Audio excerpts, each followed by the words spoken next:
여기 100명이 넘는다고 하는데요. 여러분들은 일당 100입니다. 그럼 몇 명입니까? 예? 예. 아마 가장 많은 청중을 두고 제가 아마 말씀을 전하는 것 같습니다. 참 호남 지역에 이제 주교사 세미나를 이렇게 5년 됐다고 그러는데요. 이것이 각 권역별로 나름대로 이렇게 하겠지만 이런 것들이 좀 체계화돼서 여기처럼 계속 잘 됐으면 좋겠다는 생각이 들고, 이것이 아마도 차세대들에게 굉장히 중요한 영향을 미치게 될 거다, 저는 그렇게 확신합니다. 여러분들이 이제 그 어린이 교육학교나 이제 청소년들 중고등부를 대부분 맡고 계시죠, 그렇죠? 주교사라고 하면 대부분 그렇게 생각하는데, 하나님이 이렇게 맡겨주신 이런 귀한 영혼들을 하나님 말씀으로 어떻게 바르게 인도할 것인가, 이것이 이제 교사들에게 주어진 사명이요 책임입니다. 그래서 우리가 잘 알고 있는 말씀인데 한 말씀 찾아보겠습니다. 디모데후서 2장 15절인데요.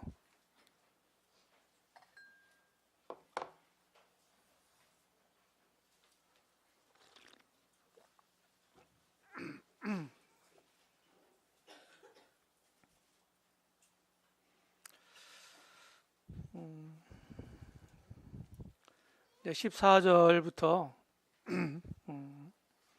쭉 18절, 19절까지 보면은 사실은 변론에 대한 얘기를 시작하시면서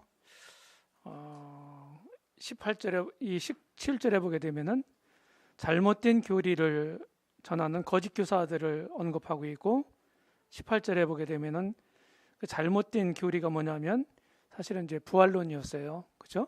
잘못된 부활에 대한 가르침을 했다고 하는 겁니다. 근데 이런 맥락에서 지금 15절 말씀을 얘기를 하고 있는 거예요. 진리의 말씀을 옳게 분변하며. 개정 전에 이제 개역 성경에는 분변이라고 되어 있죠. 근데 분별로 이렇게 개학을 했습니다. 이거는 그냥 놔두는 게 좋습니다. 원래 헬라어 원어는 여기만 사용됐습니다. 그 단어는. 근데 이 단어가 무슨 의미냐면은 이제 여러분들 주일학교나 이런 데서 했잖아요. 뭐 종이접기 같은 거, 그죠? 거기에 보면은 이렇게 점선이 쭉 있고, 뭐 가위로 자르는 선, 뭐 접는 선 이런 건 표시하잖아요. 그래서 금이 그어진 대로 자른다고 하는 의미를 가지고 있어요. 이 원래 의미가 이 단어에. 그래서 성경 말씀을 잘 구분할 줄 알아야 되고, 그리고 그 말씀을 제대로 잘 이해해야 된다는 거예요. 자, 우리 신앙이 어떠하면요, 우리가 지금 다루고자 하는 성경 교리, 저는 이제 성경 교리라는 말을 즐겨 쓰고 또 때로는 이제 교계에서는 이제 조직 신학이라고 합니다. 조직 신학.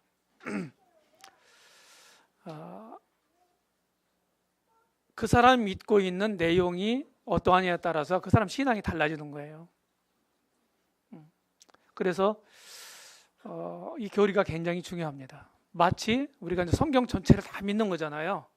근데 그 중에서 우리 신앙의 그 골격을 이루는 게 뭐냐, 이렇게 말했을 때 바로 성경 교리다. 우리가 지금 함께 나누고자 하는, 그렇게 이제 이해하시면 되겠습니다. 이런 공부를 쭉 해갈 거고요. 오늘 서론적인 걸 먼저 말씀을 드리겠습니다. 교황예찬이라고는 제가 시를 오래전에 써봤는데요. 배우고 가르치는 일, 이것이야말로 숭고한 일이 없어요. 여러분들이 지금 알고 있는 모든 것, 그리고 여러분들이 지금까지 이르게 된 것, 이런 것들의 원천이 뭐냐? 여러분들은 배웠기 때문입니다. 왜냐하면 우리가 행하는 모든 것들은 알고 있는 대로 행하기 때문이에요. 그리고 알고 있는 대로 믿는 것입니다. 그렇다고 하면은 그 누군가에 의해서 내가 이제 배우게 됐을 거란 말이에요. 그렇죠? 그것이 어떤 성도를 통해서든지 책을 통해서든지 어떤 방편을 통해서든지 내게 흘러 들어온 거예요. 그래서 오늘의 내가 됐다 이 말입니다. 신앙적으로도 마찬가지다 하는 거예요. 신앙적으로도. 주님 만날 때까지 우리는 계속해서 끊임없이 배워야 될 사람들인데 특별히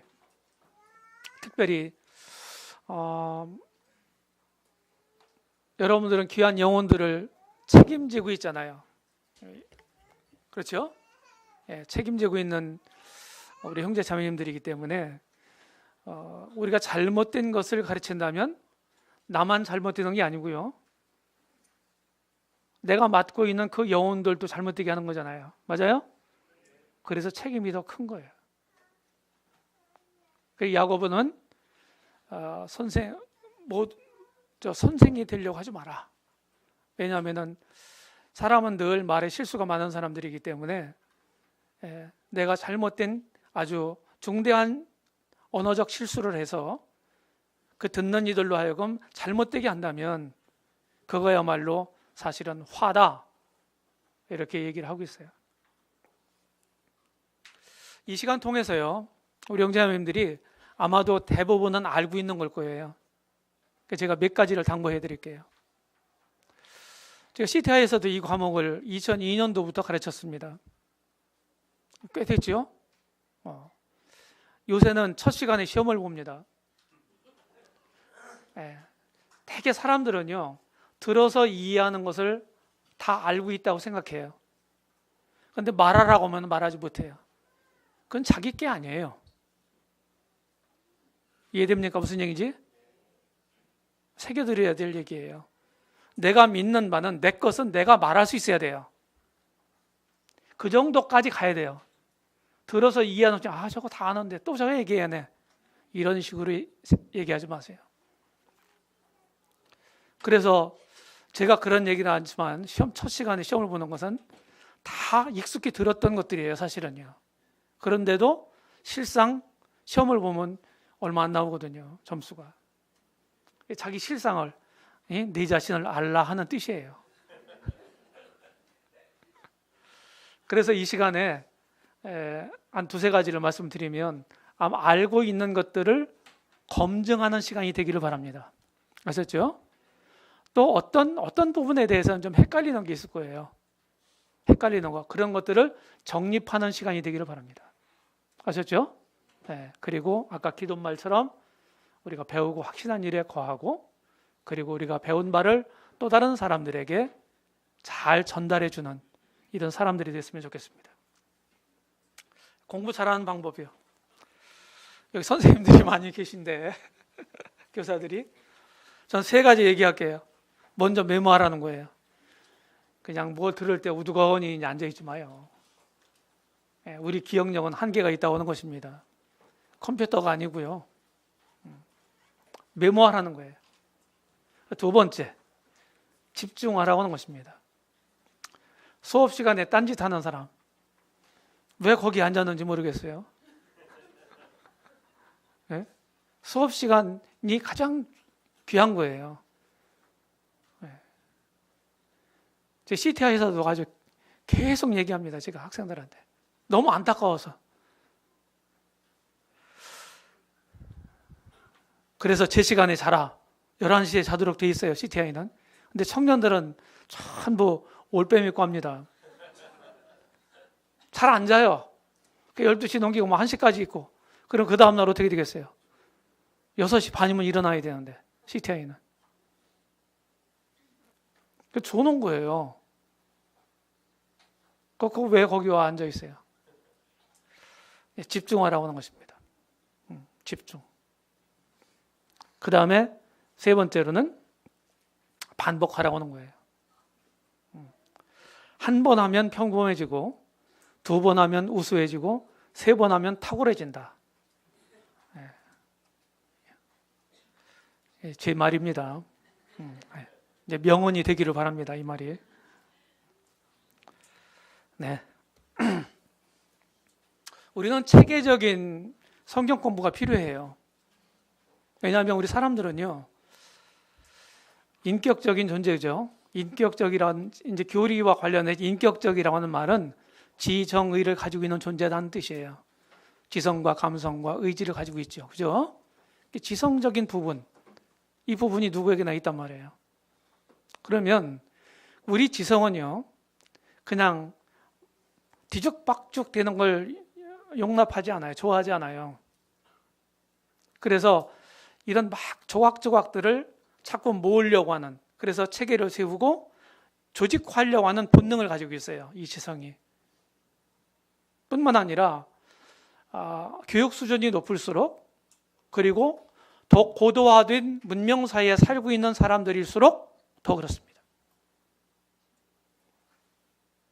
지금 우리 현대사회, 우리가 살고 있는 현대사회는 문명 시대잖아요. 그죠? 그리고 한국만큼 교육 수준이 높은 나라가 별로 없습니다. 그렇다고 한다면 그냥 산발적으로 단편적인 상식 수준의 진리의 조각만 가지고 만족해서는 안 된다는 거예요. 이해되시죠? 무슨 얘기인지? 그래, 체계적으로 해야 우리가 잘 이해할 수 있어요.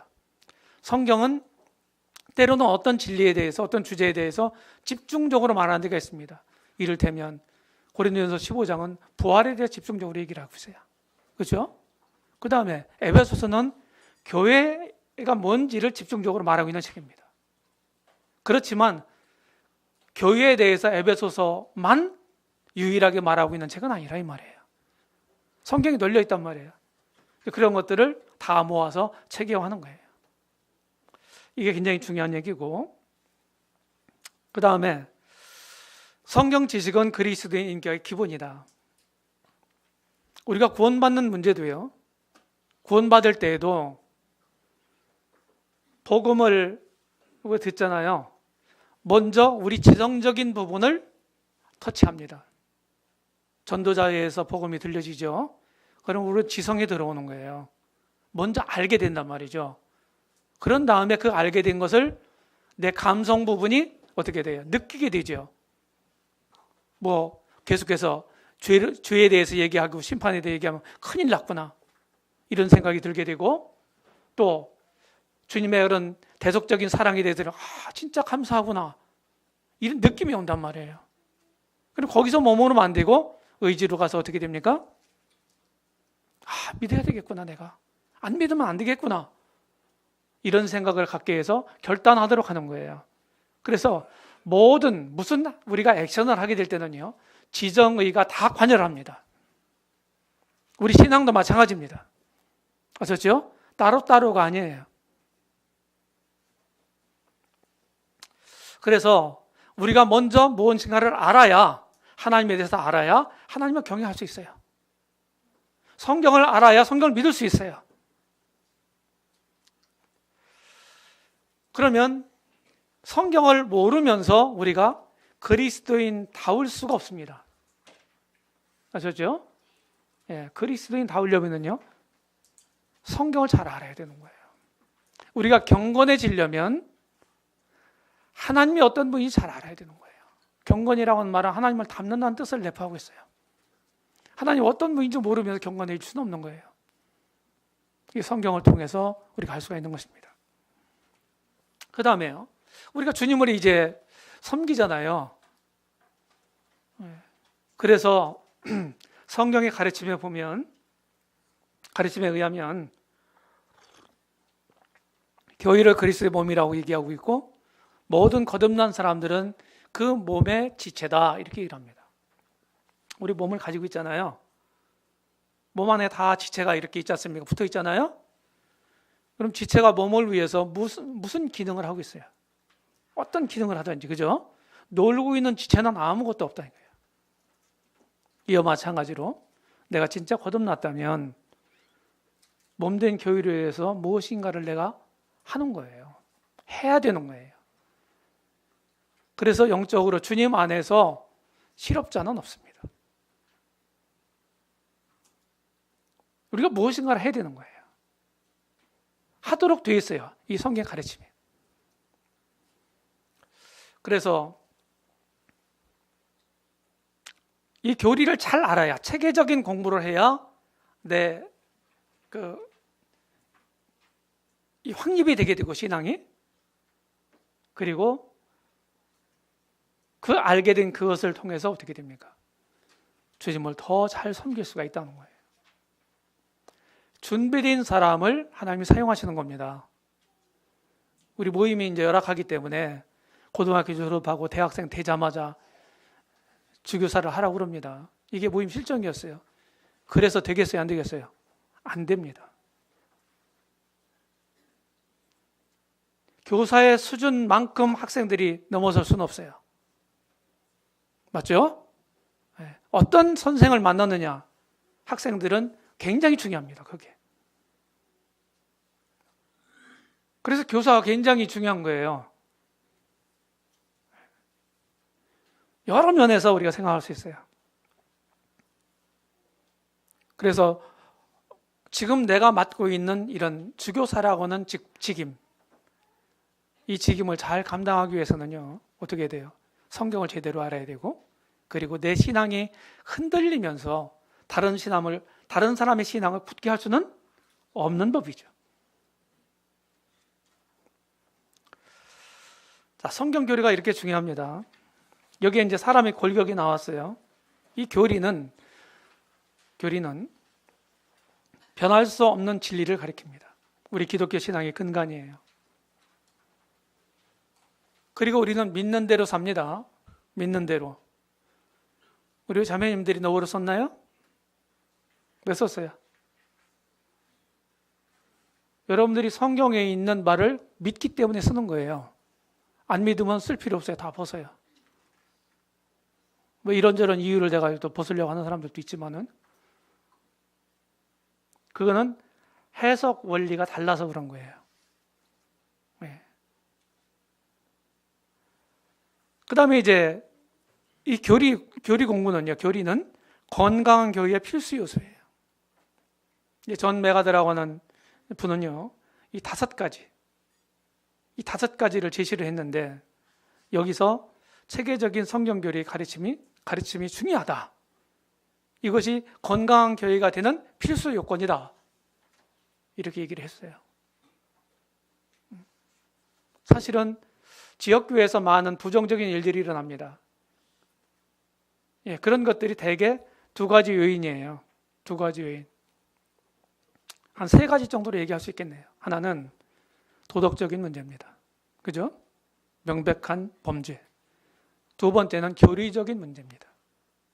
또 하나는 이제 인격적인 문제인데, 미숙하기 때문에 문제들이 많이 생겨요. 이 교리적인 문제, 이 문제는요, 한번 문제가 터지면 이게 회복이 안 돼요. 잘못된 교리로 변질된 사람들이 회복됐다고 하는 말을 제가 못 들어봤어요. 우리 모임에 있다가도 이단으로 가는 사람들이 있습니다. 이상하죠? 왜 그럴까요? 여러 가지 이유를 댈 수 있어요. 핵심은 뭐냐? 성경에 말하는 이 교리에 정립되어 있지 않았기 때문이다 하는 거예요. 얼마든지 잘못될 수 있어요. 모임에 다 이렇게 있다고, 모임 안에 있다고 다 된 게 아니에요. 그 다음에 성경 교리를 통해서 우리 신앙을 보호할 수 있습니다. 좀 떼나요? 보호할 수가 있어요. 우리 지금 현대 살고 있는 우리들에게는요, 굉장히 어려워요. 예. 이상한 막 주의 주장들이 많이 있습니다. 그리고 우리 감정이나 우리 생각들은 수시로 바뀔 수 있어요. 맞죠? 이단들이 지금 난립하고 있습니다. 이런 현실 속에서 우리가 살고 있는데, 이런 현실 속에서 내 신앙을 굳건하게 지키면서 흔들림 없이 주님을 잘 따르고 섬기기 위해서 뭐가 필요하겠어요? 이 교리에 정립되어 있어야 되는 거예요. 그렇지 않으면 어떤 상황이나 어떤 조건을 딱 만나게 되면 흔들리도록 되어 있어요. 제가 이제 신학이란 말을 쓰겠습니다. 이것이 이제 기독교 안에서 이제 사용하고 있는 용어인데 우리는 이런 용어들을 사용하기를 꺼려했습니다. 왜 그렇게 했는지 제가 알아요. 근데 신학이라고 하는 건요, 성경이 가르치는 내용에 대해서 체계적으로 연구하는 거예요. 제가 신학을 했겠어요, 안 했겠어요? 네? 어떤 의미에서 했다고 그럽니까? 대부분 신학했다 그러면은 이제 신학교를 다녔냐 안 다녔냐 이렇게 되게 생각하거든요. 1차적으로. 그죠? 저는 신학교를 안 다닌 사람입니다. 못 다녔다고 할 수도 있겠어요. 네. 저는 40대 초반에 그런 생각들이 있었어요. 근데 안 가기로 했습니다. 신학교를 안 가기로 제가 결정을 했어요. 이 자꾸 줄이네요. 이 볼륨이 죽으면 이제 힘듭니다, 강사가. 자꾸 신경 쓰니까. 그 다음에 이 신학이라고 하는 말 자체가 사실은 나쁜 말이 아니에요. 하나님이라고 하는 말하고 말씀이라고 하는 말의 합성어입니다. 합성. 근데 저는 신학교는 안 다녔지만은 성경을 제가 거듭난 이후로 1975년 7월 달에 거듭났습니다. 40년이 좀 넘었죠? 그러면서 계속해서 공부했습니다. 그런 차원에서 저는 신학을 했어요. 지금 이제 느끼는 바는 공부를 쭉 하면서 이 체계를 세우고 정리하고 이렇게 하다 보니까 이제 이게 정립이 되더라고요. 무슨 얘기인지 아시죠? 정립이 돼요. 그러면서 내가 믿는 신학이 생기더라 이 말이에요. 성경에 의해서. 다른 사람들과 공유할 수 없는 이 자기 신학이라는 말은 다른 사람들과 공감하거나 공유할 수 없는 신학, 특별한 신학이라는 게 아니에요. 내 신앙이 되는 그 신학이 이루어지더라 하는 거예요. 이런 차원에서 나는 신학을 했다 이렇게 말할 수 있어요. 여러분들도 지금 하고 있는 거예요. 하나님 배워야 되잖아요. 하나님 말해야 되잖아요. 맞아요? 그래서 용어 하나 이 신학이라는 용어 자체를 가지고 여러분들이 왈가왈부하지 마세요. 자, 기독교계에서 기독교 신학이라고 하는 것을 이렇게 얘기합니다. 이 네 가지로 크게 얘기를 해요. 지금은 더 세분하기도 하지만 이 주경신학이라고 하는 것은 이런 겁니다.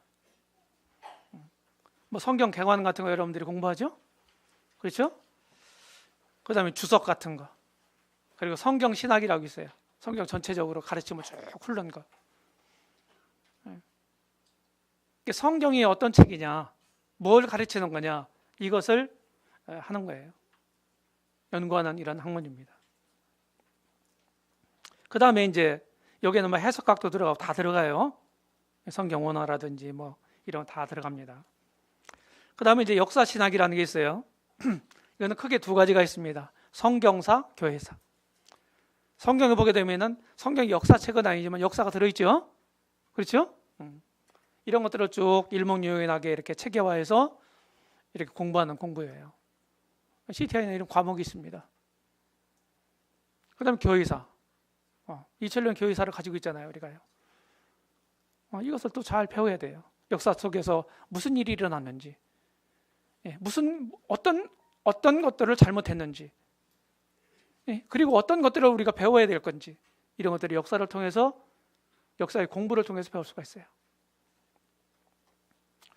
그 다음에 이제 조직신학이라고 하는 겁니다. 이 조직신학이 바로 지금 우리가 여러분들과 나누고자 하는 이런 거예요. 지금 우리는 이제 이 교리 강론을 쭉 공부를 할 거예요. 여러 가지가 있습니다. 그 다음에 실천신학. 우리가 이론으로만 머무르면 안 되잖아요. 그렇죠? 실제로 뭔가를 이제 행하고 이렇게 실행해야 되는데 이런 것들이죠. 예배를 드리고 전도하고 설교하고 상담하고 선교하고 교육하고 목회하고 그걸 교회 행정하고 이런 것들이 이제 실천신학 분야에 들어가는 거예요. 우리가 이런 말들을 안 써도 사실은 다 지금 하고 있는 거예요. 그런데 기독교계에서 이런 용어를 만들어서 사용하고 있다는 거예요. 우리하고 무관한 게 아니에요. 하고 있어요, 우리가요. 그래서 신학의 관계와 성경 해석을 보면 이 주경신학이 있어요. 아까 얘기했던 대로 주경신학. 이 주경신학, 성경이 가르치고 있는 바가 뭔지, 이런 것들을 연구하는 이제 학문이고요. 그 다음에 역사 속에서 성경에 대한 이런 그 분별이라든지 가르침이라든지 이 잘잘못들이 어떻게 이어져 왔는가, 이런 것들을 공부하는 거예요. 역사를 통해서. 사실은 여기에서부터 뭐가 나와요? 조직신학이 나와요. 조직신학이 그냥 뚝 떨어지는 게 아니고 주경신학과 역사신학을 근거로 해서 조직신학이 나오는 거예요. 그래서 교리사라고 하는 것도 있어요. 교리사. 교리가 역사 속에서 어떻게 변천해 왔나 하는 거예요. 말씀은 하나인데 교리도 변해왔다는 거예요. 사람들의 분별이 달랐기 때문이죠. 그 다음에 이제 조직신학은 그냥 우리가 알고만 있으면 안 되잖아요. 우리가 실천해야 돼요. 실천. 그래서 해석적인 면에서 볼 때 주경신학은 우리가 이제 문자적 해석이라고도 하는데, 문맥적 해석, 아니면 저는 이제 요새 이런 말도 씁니다. 평범한 해석.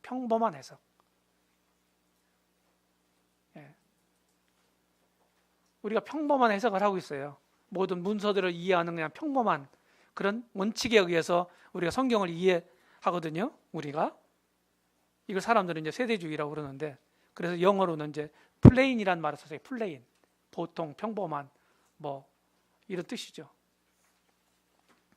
역사신학은 뭡니까? 역사적 해석을 하지. 역사 동안에 역사적으로 어떻게 해왔는지 종합하는 겁니다. 그리고 이것을 어떻게 돼요? 적용 없는 해석은 유산과 같다 그랬어요. 아무것도 아니다 이 말이에요. 그러니까 적용을 해서 무엇인가 우리가 해야 되잖아요. 그죠? 이런 관계가 있다는 거예요. 자, 교리별 관계들을 제가 그려봤습니다. 시계가 저기 있죠. 자, 성경론이 있어요. 성경이 있어요. 성경. 그리고 하나님께서 이 성경을 통해서 쭉 우리 인생사를 쭉 섭리해 오신 경륜이 있습니다. 그래서 하나님이 섭리하신 책이에요. 그것을 기록한 책이에요. 이게 있는데 하나님 계시잖아요. 하나님이, 그죠? 삼위일체 하나님, 그리고 예수 그리스도, 성령, 이런 것들이 이제 있고요. 여기로부터 뭐가 나오냐면요, 하나님 사람을 지으셨잖아요. 그렇죠? 사람들이 결국 타락을 합니다. 이제 그걸 합해서 인간론, 죄론을 합해서 인죄론이라고도 합니다. 그 다음에 뭐가 있어요? 사람들은 죄인이기 때문에 구원받아야 되잖아요. 그렇죠? 그 다음에 구원받은 사람들이 함께하고 있는 공동체가 뭐예요? 교회입니다. 교회에게는 뭐가 있습니까? 현실 가운데서 현재 우리가 행해야 될 교회의 사명이 있어요. 그게 끝이 아니죠. 우리에게는 소망이 있습니다. 소망. 이런 하나님이 마지막 미래 세대에 이루실 아직 예언이 남아 있어요. 이렇게 쭉 연결이 되는 겁니다. 그리고 하나님이 사람들을 만드셨을 뿐만 아니라 천사들도 만드셨죠. 그죠? 천사들이 타락합니다. 천사들 세계에서 일부가, 여기에서 사탄, 마귀, 귀신 또는 악령이라고 일컫는 이런 존재들이 생겨요. 타락한 천사들이에요. 자, 이들이 계속해서 역사 속에서 관여를 해요. 계속 사람들에게도 어떻게 됩니까? 타락하게 만들잖아요. 그죠? 그 다음에 이 구원 문제도 사람들이 구원 못 받도록 하잖아요. 방해를 하고. 교회도 계속해서 그렇습니다. 계속 관여를 해요. 그래서 이렇게 그릴 수 있어요. 이런 관계도.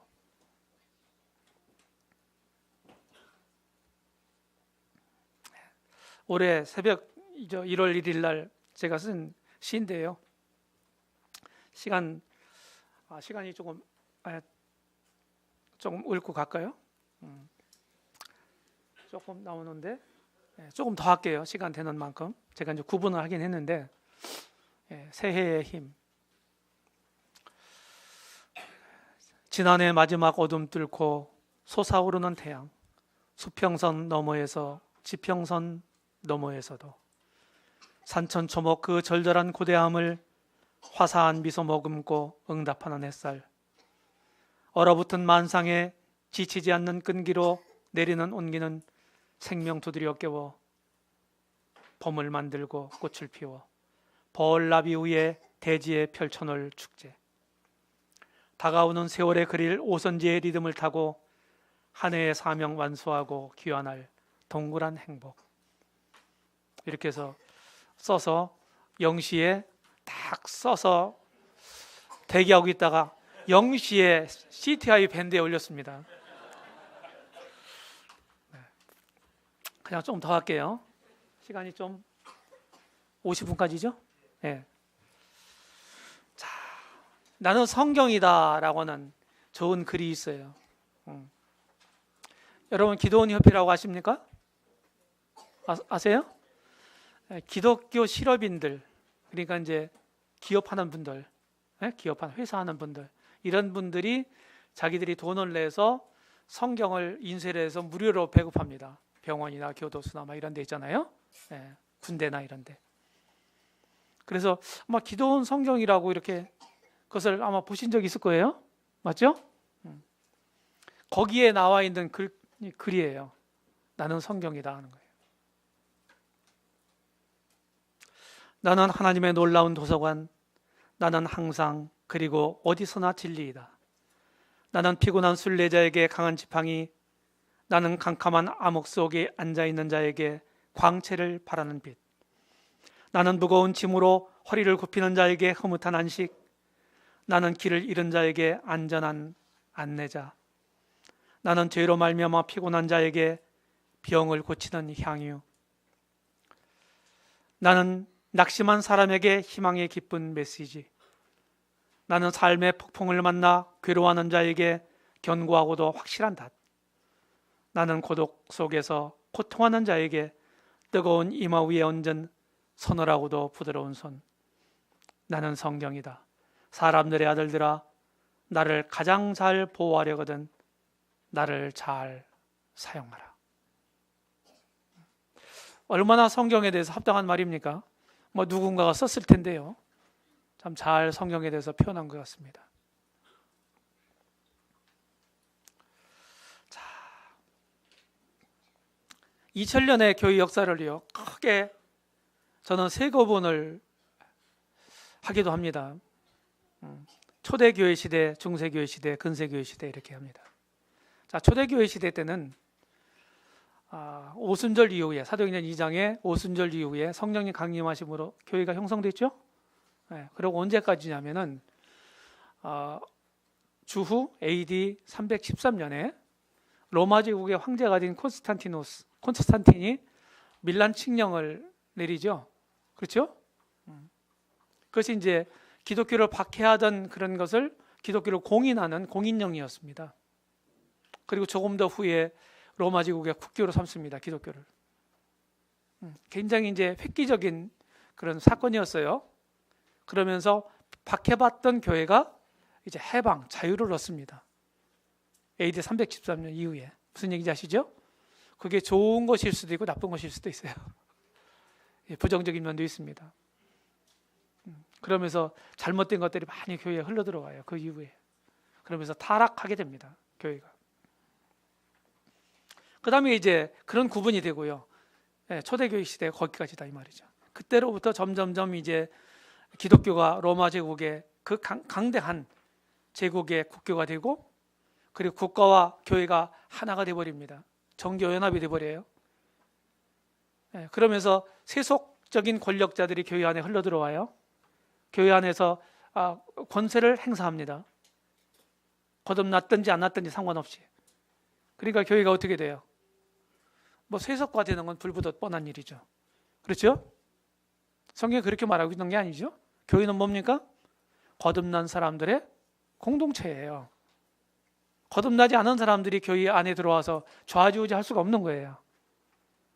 근데 역사 속에 그런 일이 벌어졌단 말이에요. 그래서 점점 영적으로 암흑 속으로 빠져들어갑니다. 그래서 590년에 초대 교황 그레고리 1세가 초대 교황이 됩니다. 그러면서 1000년 동안 루터에 의해서 종교 개혁이 시작되기 직전까지 전 이 교회가 이제 세상을 지배하죠. 그러면서 별의별 잘못된 교리가 만들어져요. 이때 뭐 면죄부라고도 하고 면벌부라고도 하는데 그런 것들도 만들어져요. 그것을 중세교회 시대라고 그러고 1517년에 이제 루터가 종교개혁을 시작하잖아요. 그렇죠? 종교개혁을 시작하려고 한 게 아니라 자기가 몸담고 있는 캐톨릭의 그 면벌부, 면죄부 그것이 잘못됐다는 거예요. 그가 거듭난 후에 그 영적으로 뜬 눈을 가지고 자기가 몸담고 있는 캐톨릭 세계를 보니까 말씀하고 안 맞거든요. 그래서 95개 조항 그것을 만들어 가지고서 그 독일 사람이니까 독일 비덴부르크의 성당에다가 붙였단 말이에요. 그것이 소위 역사가 말하고 있는 개혁운동의 도화선이 됐어요.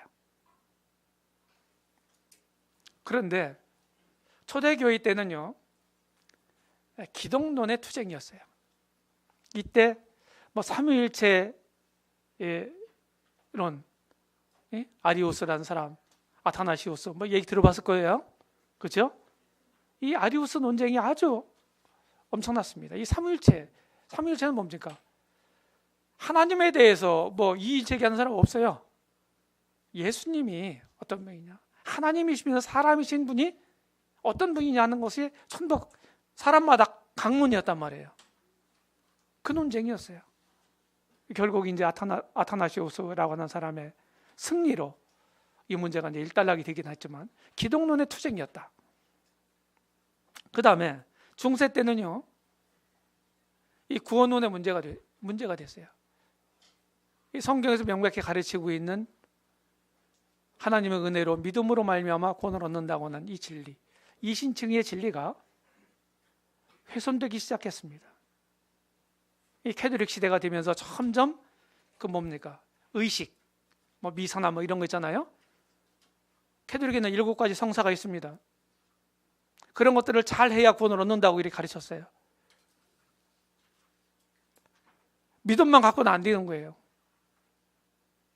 그러니까 이게 잘못된 구원관입니다. 이 문제가 문제가 됐어요. 사실은. 그 다음에 이제 종교개혁 이후에는 뭡니까? 현대에 들어와서 근세 시대를 거쳐서 현대에 이르기까지 무슨 문제입니까? 성경론의 문제예요.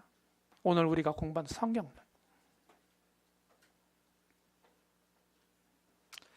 세계적으로 복음이 아주 절정에 다다랐을 때, 그때 언제예요? 19세기죠. 1800년대. 그죠? 1700년대, 800년대 이때 우리가 이름을 들어봐도 뭐 조나단 에드워드, 조지 휘필드, 또 찰스 웨슬리, 존 웨슬리 들어봤어요? 이분들이 1700년대 사람들입니다. 뭐 진젠 놀프 1700년대 사람이에요. 1700년에 태어난 사람이에요. 그리고 이제 1800년대 들어와서요. 뭐 한번 유명한 사람들 한번 얘기 한번 해보세요. 누구? 답이? 네, 좋아요. 또 아니 교계에 있는 사람 누구? 뭐 무디, 뭐 스펄전, 또 누구 있습니까? 뭐 테일러, 허슨 테일러, 뭐 조지 뮬러, 찰스 피니, 막 이런 분들이 다 1800년대 사람들이에요. 굉장히 부흥기였어요. 그런데 1800년대 중반에 뭐가 일어나냐면요, 자유주의가 일어나요. 좀 어려운 얘기인데 여러분들이 지금 알고 있는 게 다가 아니에요. 우리가 공부하면 공부할수록 나는 모르고 있구나, 이걸 터득하는 겁니다. 무슨 얘기 하시죠? 내가 뭔가를 알았다고 생각하기보다는 내가 진짜 모르고 있구나를 아는 거예요. 공부할수록.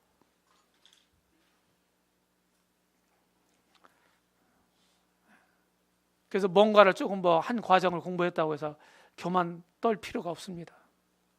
다 아는 게 아니에요. 한 부분만 조금 맛본 거지. 이때는 자유주의는 뭐냐?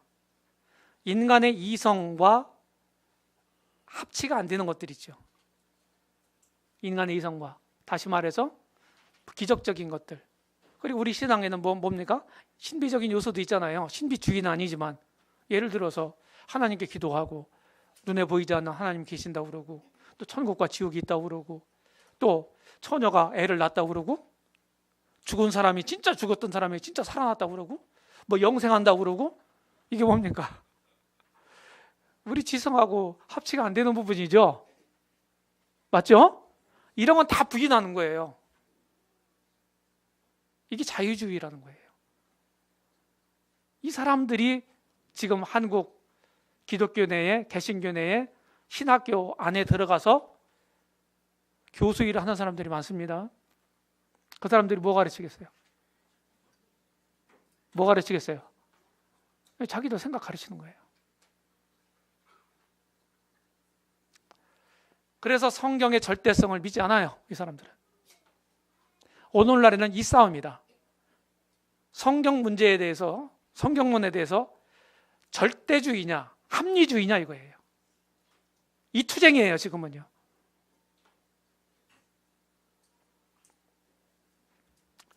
언제나 사탄이 역사 가운데서 개입해 왔다는 거예요. 변질시키려고. 변질된 걸 믿으면 어떻게 되겠어요? 아무리 그 신앙이 열정적이고 헌신적이고 훌륭하다 할지라도 믿는 내용이 잘못됐으면 어떻게 됩니까?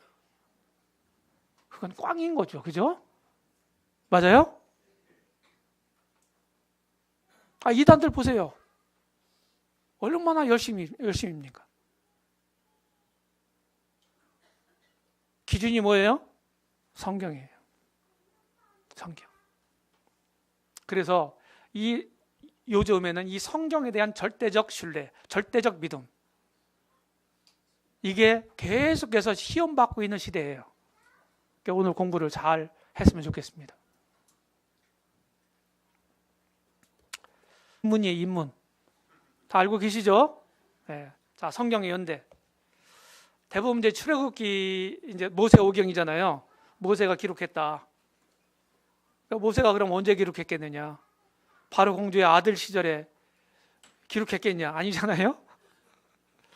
네, 이스라엘 민족을 이끌고 나와서 아마 그 40년 동안 광야 여정을 쭉 거치면서 5권의 모세 오경이라고 하는 이 책을 기록했다 이렇게 보는 거거든요. 그래서 앞 세 책은요 아마도 1년여 동안 시내 광야에서 그들이 머물러 있을 때가 있었어요. 유진하고 있을 때, 그죠? 그때 이제 율법도 받고 성막도 식양도 받고 성막을 짓고 이렇게 한 시기예요. 아마 그때 창세기, 출애굽기, 레위기 이를 쓰지 않았겠나.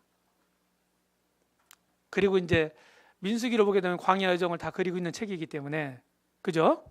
그리고 신명기는 요단강 동쪽에 모압 평지에서 기록한 거잖아요. 그러니까 40년 여정을 끝내고 가나안 땅에 들어가기 직전에 아마도 거기서 썼을 거다 이렇게 보는 겁니다. 그러면 정확한 연대가 뭐냐? 이랬을 때 되게 보수적인 학자들은 이렇게 봅니다.